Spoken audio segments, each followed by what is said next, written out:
श्री सच्चिदानंद सद्गुरु साईनाथ महाराज की जय। अध्याय 48 सद्गुरु के लक्षण। श्री शेवड़े और श्री सपटनेकर व श्रीमती सपटनेकर संतति दान। अध्याय प्रारंभ करने से पूर्व किसी ने हेमाड़पंत से प्रश्न किया कि साईं बाबा गुरु थे या सद्गुरु। इसके उत्तर में हेमाड़पंत ने सद्गुरु के लक्षण का निम्न प्रकार वर्णन किया है।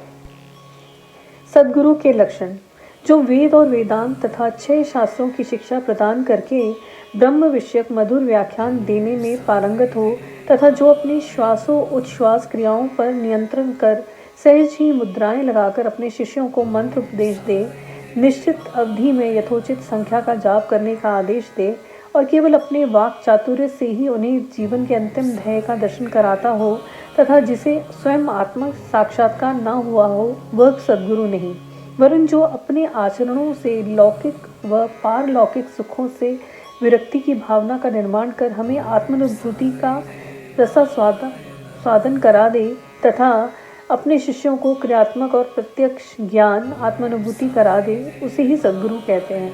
जो स्वयं ही आत्म साक्षात्कार से वंचित है, वे भला अपने अनुयायियों को किस प्रकार अनुभूति करा सकते हैं। सद्गुरु स्वप्न में भी अपने शिष्य से कोई लाभ या सेवा शुश्रूषा की लालसा नहीं करते, वरन स्वयं उनकी सेवा करने को ही उद्यत रहते हैं। उन्हें यह कभी भी भान नहीं होता है कि मैं कोई महान और मेरा शिष्य मुझसे तुच्छ है, अपितु उसे अपने ही सदृश या ब्रह्म स्वरूप समझा करते हैं। सद्गुरु की मुख्य विशेषता यही है कि उनके हृदय में सदैव परम शांति विद्यमान रहती है। वे कभी अस्थिर या अशांत नहीं होते और न उन्हें अपने ज्ञान का ही लेश मात्र गर्व होता है। उनके लिए राजा रंक, स्वर्ग अपवर्ग सब एक ही समान है। हेमाड़पंत कहते हैं कि मुझे गत जन्मों के शुभ संस्कारों के परिणाम स्वरूप ही श्री साईं बाबा सदृश सद्गुरु के चरणों की प्राप्ति तथा उनकी कृपा पात्र बनने का सौभाग्य प्राप्त हुआ। वे अपनी युवावस्था में चिलम के अतिरिक्त कुछ संग्रह न किया करते थे। न उनके बाल बच्चे तथा मित्र थे, न घर बार था और न उन्हें किसी प्रकार का आश्रय प्राप्त था। 18 वर्ष की अवस्था से ही उनका मनोनिग्रह बड़ा विलक्षण था। वे निर्भय होकर निर्जन स्थानों में विचरण करते तथा सदा आत्मलीन रहते थे। उनका कथन था कि मैं सदा भक्त के पराधीन हूँ। जब वे शरीर में थे उस समय भक्तों ने जो अनुभव किए हैं, उनके समाधिस्थ होने के पश्चात आज भी जो उनके शरणागत हो चुके हैं, उन्हें उसी प्रकार अनुभव होते हैं। भक्तों को तो केवल इतना ही यथेष्ट है कि यदि वे अपने हृदय को भक्ति और विश्वास का दीपक बनाकर उसमें प्रेम की ज्योति प्रज्वलित करें तो ज्ञान ज्योति आत्म साक्षात्कार स्वयं प्रकाशित हो उठेगा। प्रेम के अभाव में शुष्क ज्ञान व्यर्थ है। ऐसा ज्ञान किसी को भी लाभप्रद नहीं हो सकता। प्रेम के अभाव में संतोष नहीं होता। इसलिए हमारा प्रेम असीम और अटूट होना चाहिए।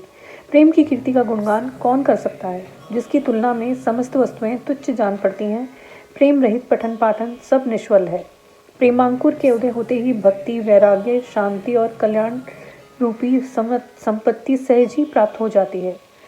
जब तक किसी वस्तु के लिए प्रेम उत्पन्न नहीं होता, तब तक उसे प्राप्त करने की भावना ही उत्पन्न नहीं होती। इसलिए जहाँ व्याकुलता और प्रेम है, वहाँ भगवान स्वयं प्रकट हो जाते हैं। भाव में ही प्रेम अंतर्निहित है और वही मोक्ष का कारणीभूत है। यदि कोई व्यक्ति कलुषित भाव से भी किसी सच्चे संत के चरण पकड़ ले, तो भी यह निश्चित है कि वह अवश्य तर जाएगा। ऐसी ही कथा नीचे दर्शाई गई है। श्री शेवड़े अकलकोट सोलापुर जिले के श्री सपटनेकर वकालत का अध्ययन कर रहे थे। एक दिन उनकी अपने सहपाठी श्री शेवड़े से भेंट हुई। अन्य और भी विद्यार्थी वहां एकत्रित थे और सब ने अपने अपने अध्ययन संबंधी योग्यता का परस्पर परीक्षण किया।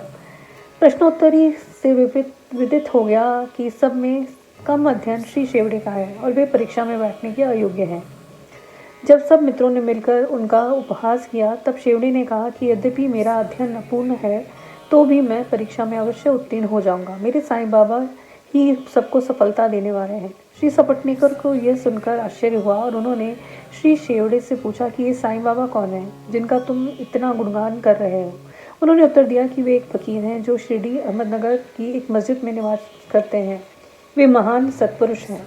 ऐसे अन्य संत भी हो सकते हैं, परंतु वे उनसे अद्वितीय हैं। जब तक पूर्व जन्म के शुभ संस्कार संचित न हो, तब तक उनसे भेंट होना दुर्लभ है। मेरी तो उन पर पूर्ण श्रद्धा है। उनके श्री मुख से निकले वचन कभी असत्य नहीं होते। उन्होंने ही मुझे विश्वास दिलाया है कि मैं अगले वर्ष परीक्षा में अवश्य उत्तीर्ण हो जाऊंगा। मेरा भी अटल विश्वास है कि मैं उनकी कृपा से परीक्षा में अवश्य ही सफलता पाऊंगा। श्री सपटनेकर को अपने मित्र के ऐसे विश्वास पर हंसी आ गई और साथ ही श्री साईं बाबा का भी उन्होंने उपहास किया। भविष्य में जब शेवड़े दोनों परीक्षाओं में उत्तीर्ण हो गए तब सपटनेकर को यह जानकर बड़ा आश्चर्य हुआ। श्री सपटनेकर परीक्षा में उत्तीर्ण होने के पश्चात अक्कलकोट में रहने लगे और वहीं उन्होंने अपनी वकालत प्रारंभ कर दी। 10 वर्षों के पश्चात सन 1913 में उनके इकलौते पुत्र की गले की बीमारी से मृत्यु हो गई, जिससे उनका हृदय विचलित हो उठा। मानसिक शांति प्राप्त करने हेतु उन्होंने पंढरपुर, गांगापुर और अन्य तीर्थ स्थानों की यात्रा की, परंतु उनकी अशांति पूर्ववत ही बनी रही। उन्होंने वेदांत का भी श्रवण किया, परंतु वह भी व्यर्थ ही सिद्ध हुआ। अचानक उन्हें शेवड़े के वचनों तथा श्री साईं बाबा के प्रति उनके विश्वास की स्मृति हो आई और उन्होंने विचार किया कि मुझे भी शिरडी जाकर बाबा के दर्शन करना चाहिए। वे अपने छोटे भाई पंडित राव के साथ शिरडी आए। बाबा के दर्शन कर उन्हें बड़ी प्रसन्नता हुई। जब उन्होंने समीप जाकर नमस्कार करके शुद्ध भावना से श्रीफल भेंट किया तो बाबा तुरंत क्रोधित हो उठे और बोले कि यहाँ से निकल जाओ। सपटनेकर का सिर झुक गया और वे कुछ हटकर पीछे बैठ गए। वे जानना चाहते थे कि किस प्रकार उनके समक्ष उपस्थित होना चाहिए। किसी ने उन्हें बाला शिम्पी का नाम सुझा दिया। सपटनेकर उनके पास गए और उनसे सहायता करने की प्रार्थना करने लगे। तब वे दोनों बाबा का एक चित्र मोल लेकर मस्जिद में आए। बाला शिम्पी ने अपने हाथ में चित्र लेकर बाबा के हाथ में दे दिया और पूछा कि यह किसका चित्र है। बाबा ने सपटनेकर की ओर संकेत कर कहा कि यह तो इसके सपटनेकर की तरफ इशारा करके कहा इसके यार का है। यह कहकर वे हंसने लगे और साथ ही सब भक्त मंडली भी हंसने लगी। बाला शिम्पी के संकेत पर जब सपटनेकर उन्हें प्रणाम करने लगे तो वे पुनः चिल्ला उठे कि चल हट। सपटनेकर की समझ में नहीं आता था कि वे क्या करें। तब वे दोनों हाथ जोड़कर प्रार्थना करने लगे, बाबा के सामने बैठ गए, परंतु बाबा ने उन्हें तुरंत ही बाहर निकलने की आज्ञा दी। वे दोनों बहुत ही निराश हुए। उनकी आज्ञा कौन टाल सकता था। आखिर सपटनेकर खिन्न हृदय शिरडी से वापस चले आए। उन्होंने मन ही मन ये प्रार्थना की, हे साईं, मैं आपसे दया की भिक्षा मांगता हूँ। कम से कम इतना ही आश्वासन दे दीजिए कि भविष्य में कभी न कभी आपके श्री दर्शनों की अनुमति मिलेगी। श्रीमती सपटनेकर। 1 वर्ष बीत गया, फिर भी उनके मन में शांति न आई। वे गांगापुर गए, जहाँ उनके मन में अशांति और अधिक बढ़ गई। अतः वे माड़ेगांव विश्राम के लिए पहुंचे और वहां से ही काशी जाने का निश्चय किया। प्रस्थान करने के 2 दिन पूर्व उनकी पत्नी को स्वप्न हुआ और वह स्वप्न में गागर ले लक्कड़ शाह के कुएं पर जल भरने जा रही हैं। वहाँ नीम के नीचे एक फकीर बैठा है, सिर पर एक कपड़ा बांधे हुए है। फकीर उनके पास आकर कहने लगा, मेरी प्रिय बच्ची, तुम क्यों व्यर्थ कष्ट उठा रही हो? मैं तुम्हारी गागर निर्मल जल से भर देता हूँ। तब फकीर के भय से वह खाली गागर लेकर ही लौट आई। फकीर भी उनके पीछे पीछे चला है। इतने में ही घबराहट में उनकी निद्रा भंग हो गई और उसने आंखें खोल दी। वह स्वप्न उसने अपने पति को सुनाया। उन्होंने इसे शुभ शकुन जाना और वे दोनों शिरडी को रवाना हो गए। जब वे मस्जिद पहुंचे तो बाबा वहां उपस्थित ना थे। वे लेंडी पा गए हुए थे। उनके लौटने की प्रतीक्षा में वे वहीं बैठे रहे। जब बाबा लौटे तो उन्हें देखकर उनकी पत्नी को बड़ा आश्चर्य हुआ, क्योंकि स्वप्न में जिस फकीर के उसने दर्शन किए थे उनकी आकृति बाबा से बिल्कुल मिलती जुलती थी। उसने अति आदर सहित बाबा को प्रणाम किया और वहीं बैठे बैठे उन्हें निहारने लगी। उसका विनम्र स्वभाव देखकर बाबा अत्यंत प्रसन्न हुए। अपनी पद्धति के अनुसार वे एक तीसरे व्यक्ति को अपने अनोखे ढंग से ये कहानी सुनाने लगे। मेरे हाथ, उदर, शरीर तथा कमर में बहुत दिनों से दर्द हुआ करता था। मैंने अनेक उपचार किए, परंतु मुझे कोई लाभ ना पहुंचा। मैं औषधियों से उब गया, क्योंकि मुझे उनसे कोई लाभ ना हो रहा था। परंतु अब मुझे बड़ा अचंभा हो रहा है कि मेरी समस्त पीड़ाएं एकदम ही जाती रहीं। यद्यपि किसी का नाम नहीं लिया गया था, परंतु यह चर्चा स्वयं श्रीमती सपटनेकर की थी। उनकी पीड़ा, जैसा बाबा ने अभी कहा, सर्वथा मिट गई और वे अत्यंत प्रसन्न हो गई। संतति दान। तब श्री सपटनेकर दर्शन के लिए आगे बढ़े, परंतु उनका पूर्ववत वचनों से ही स्वागत हुआ। चल हट। इस बार वे बहुत धैर्य और नम्रता धारण करके आए थे।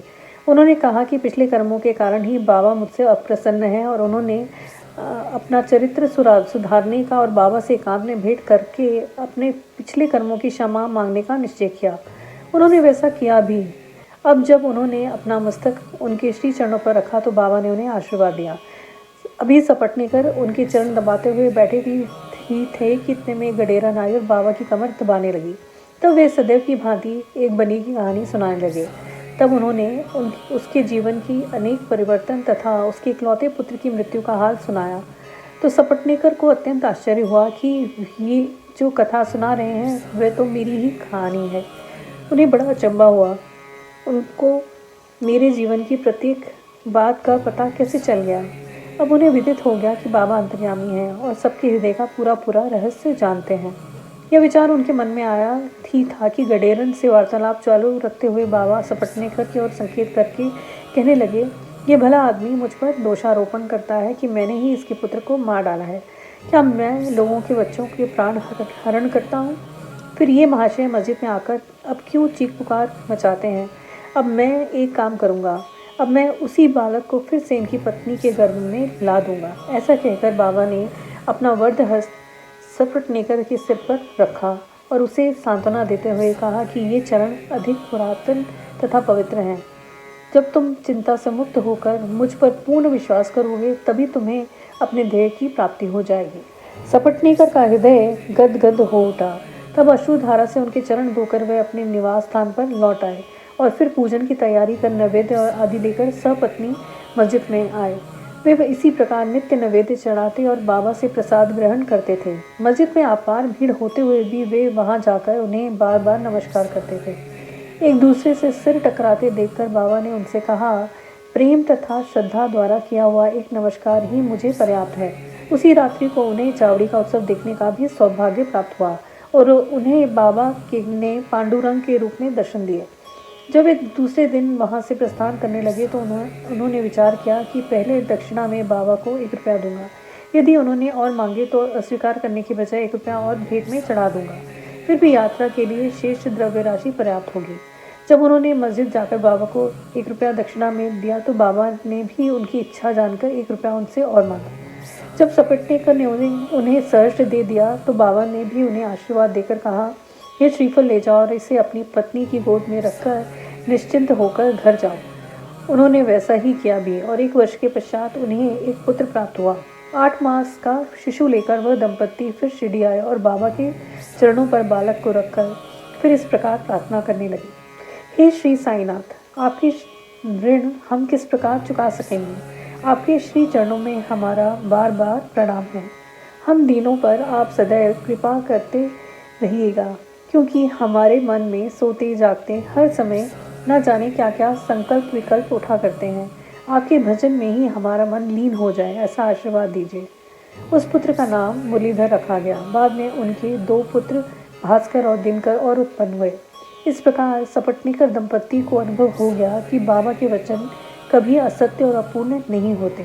श्री सद्गुरु साईनाथा अर्पणमस्तु। शुभम भवतु। ओम श्री साईनाथाय नमः।